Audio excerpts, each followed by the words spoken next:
What's your name? Name's Joe Wurzelbach. Good to see you, Joe. I'm getting ready to buy a company. It makes about $250,000, $270,000, $80,000 a year. All right. Your new tax plan is going to tax me more, doesn't it? I'm a plumber. I work 10, 12 hours a day. If I buy another truck and add something else to it and build the company, I'm getting taxed more and more. It's not that I want to punish your success. I just want to make sure that everybody who is behind you, that they've got a chance at success too. Everybody's so pinched that business is bad for everybody. And I think when you spread the wealth around, it's good for everybody. You may recognize this famous quote, "From each according to his abilities, to each according to his needs." That's from Karl Marx.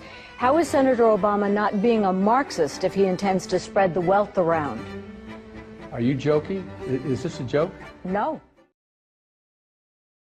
That is that if you can't afford health insurance, you certainly shouldn't be punished for that. That's just piling on. If, on the other hand, we're given tax credits, we've set up an exchange, you are now part of a big pool, we've driven down the costs, we've done everything we can, and you actually can afford health insurance, but you just decided, you know what, I want to take my chances. And then you get hit by a bus, and you and I have to pay for the emergency room care. That may be, but it's still a tax increase. That's not true, George.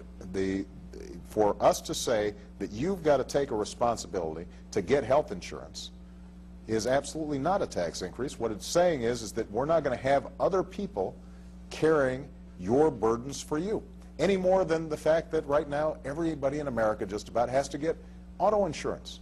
Nobody considers that a tax increase. People say to themselves, that is a fair way to make sure that if you hit my car, that I'm not covering all the costs. But it may be fair, it may be good public policy. No, but George, you can't just make up that language and decide that that's called a tax increase.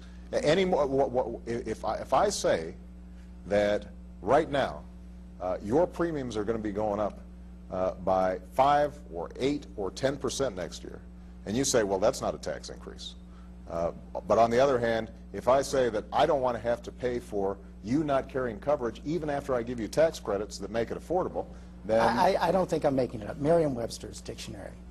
Tax, a charge usually of money imposed by authority on persons or property for public purposes. George, the fact that you looked up Merriam's dictionary, the definition of tax increase, indicates to me that you're stretching a little bit right now.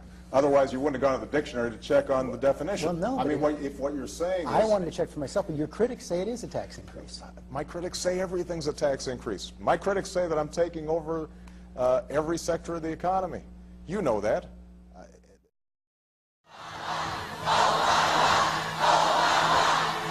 We just need a new direction. We just need a new politics. We need to get beyond the old ideological debates and divides between left and right. We don't need bigger government or smaller government. We need more competent government. If you don't have health care, you're going to be able to buy the same kind of health care that members of Congress get themselves. If you are willing to invest in community service or national service, then we will guarantee that every single one of you can go to college and you are going to have your tuition covered, no ifs, ands, or buts.